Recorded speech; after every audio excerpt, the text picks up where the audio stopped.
Hi there, my name's Simon Drew, and I'd like to welcome you to the Practical Stoic Podcast, where I give you practical Stoic advice for modern times. If you'd like to learn more about Stoicism, or if you want some added inspiration in your day, just go to my website. It's risetothegoodlife.com. If you're interested in transforming your life with Stoic principles, then I also offer one-on-one coaching. To book your first free session, just head to risetothegoodlife.com/coaching and follow the links. But for now, enjoy this episode. Hi there, my name's Simon Drew, and welcome to the Practical Stoic Podcast. Next week, I'll be interviewing the author and translator Sharon Lebell. Some of you might know her translation of Epictetus's lectures, called The Art of Living. And if you don't already own that, then I would highly recommend that you go out and order that right now. So anyway, in preparation for this interview, I thought that I would go back to her translations of Epictetus's work, and in the process, I found a passage that I thought would be very important for you to all hear. And here it is. Epictetus said, quote, "As you think, so you become.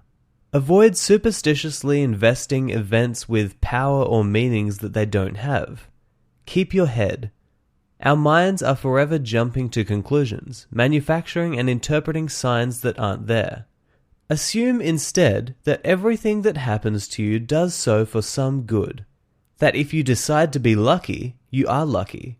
All events contain an advantage for you, if you look for it." End quote. Now, this quote in many ways is yet another confirmation of my premise that Stoicism was probably the original, or at least one of the original personal development philosophies. Or put differently, everything that modern personal development leaders today are saying has already been said by the Stoics nearly 2,000 years ago. And I'll give you an example of this. Right from the start of that passage, Epictetus states that as you think, so you become, which is exactly what James Allen taught in his book As a Man Thinketh.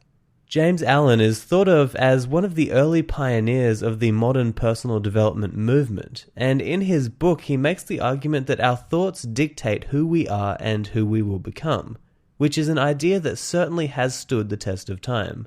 I mean, it makes sense. For example, if you think that you're not worthy of friendship, then you'll most likely not find any good friends.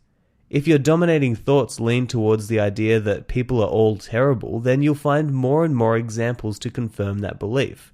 And this will also influence how you act. And on the plus side, if your dominating thoughts lean towards gratitude, then you'll never be short of things to be grateful for, which will lead you to being a happier and more pleasant person. See, this works both ways. And the Stoics were some of the original preachers of this doctrine, which says that what you think is what you will become. They taught that everything is opinion, or in other words, you see the world through the lens of your dominating thoughts. Your opinions about work, family, health, relationships, learning, and what's right and wrong will dictate what you see, how you see it, when you see it, and how you feel about it. This is such a powerful concept to understand because it can allow us to step back and re-examine our thoughts and then decide if they are helping or hindering us. And speaking of which, in the passage that I read from Epictetus, he pointed out one of the main ways that our thoughts can hinder our experience in life. He said that we always assign to events meanings that they don't have, and he pointed out that our minds are forever jumping to conclusions, manufacturing and interpreting signs that aren't there.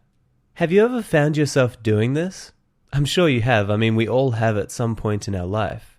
Think back to a time, and you might not have to think back so far, when something happened and you assigned a meaning to it that it really didn't have. Maybe someone looked at you in a weird way and you decided that they hated you. Maybe there was heavy traffic and you had an important meeting to go to and you decided that the whole world was against you that day. Maybe your partner didn't call you at the usual time and you decided that they were having an affair. You know, something that I often tell my coaching clients is that our minds are incredible dramatic writers.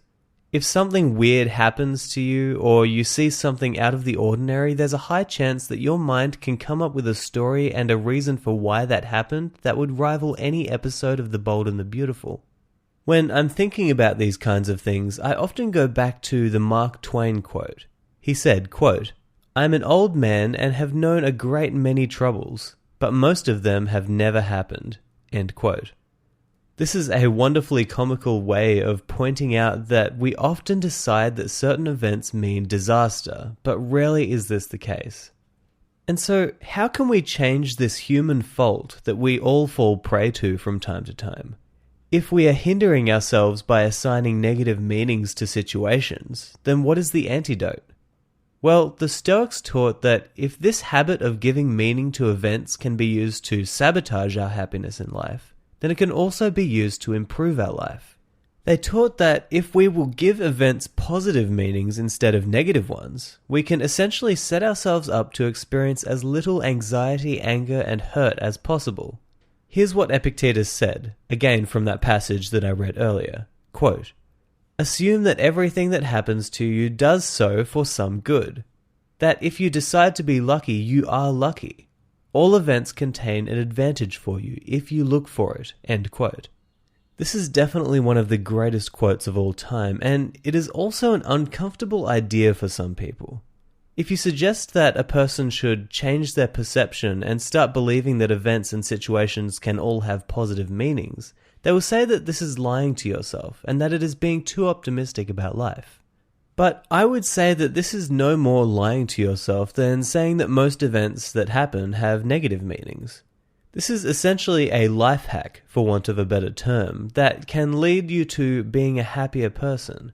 And again, this is an example of how everything that's taught today in the personal development sphere was taught thousands of years ago. Tony Robbins, for example, teaches that we should act as if life is happening for us, not to us.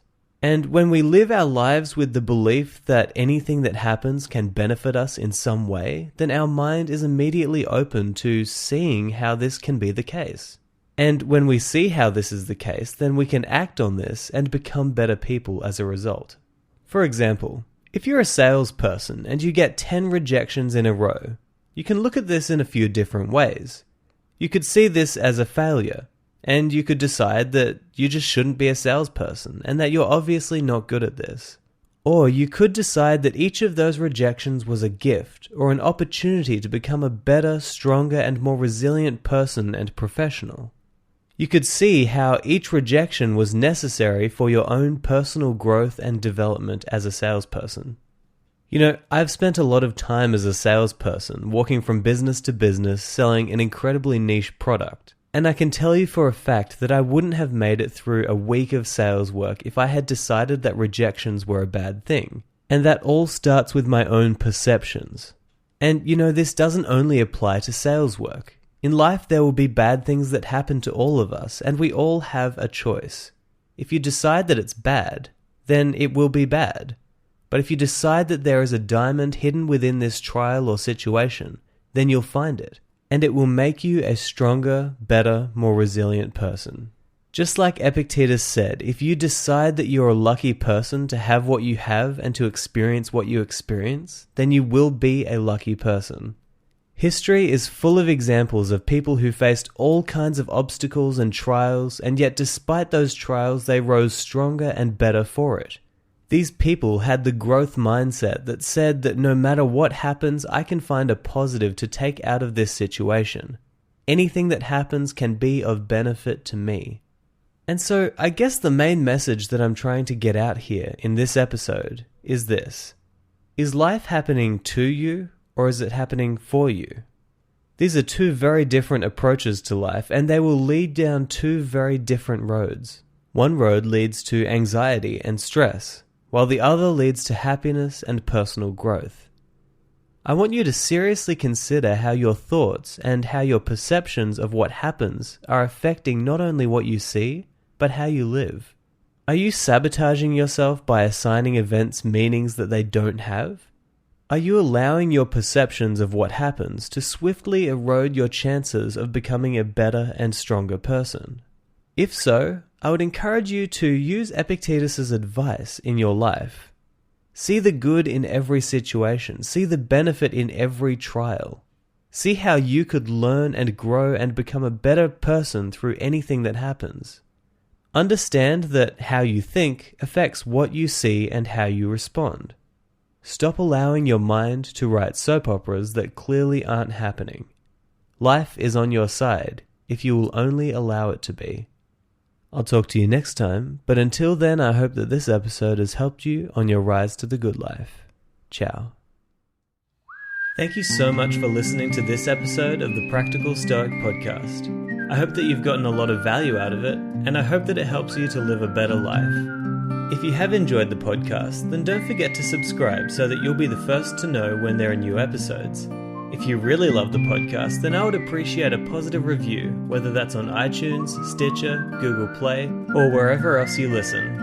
Don't forget that if you're interested in one-on-one Stoic coaching, then you can head to risetothegoodlife.com/coaching to book your first free session today.